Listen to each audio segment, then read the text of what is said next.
ওই যে আবার চিৎকার মারে কইলাম না গেন্দা ঘুমাইতেছে।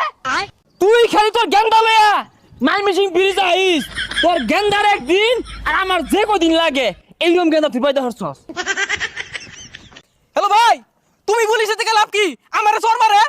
হ্যাঁ পুলিশ টুলিশ খাওয়া আছে নাকি? কত বেড়া দেখলাম আইলো আর গেল এই এলাকার মধ্যে আমার লগে টেক্কা লইব এইরকম বেড়া খুঁজা পাইলাম না। এই গেন্দারে বালা রে ঘুম পাড়া। এই কেন রে এটা এবারে চিৎকার মারে গেল গিয়া গেন্দা ঘুমাইতেছে। কি ভাইয়া আমাকে কি কইলেন? এই মিয়া আইনের ছাড়া তো আশেপাশে কেউ নাই, আইনের তো কইতাছি। What problem? No problem. কেন প্রবলেম? টেক্কা লইবে চ আমার লগে। ওই যে আবার চিৎকার মারে কইলাম না গেন্দা ঘুমাইতেছে। What the Helal? তোমার গেন্দার কি আন্দাজ বলতে নাই? তোমার গেন্দা জানে না এই ময়মনসিং ব্রিজ থেকে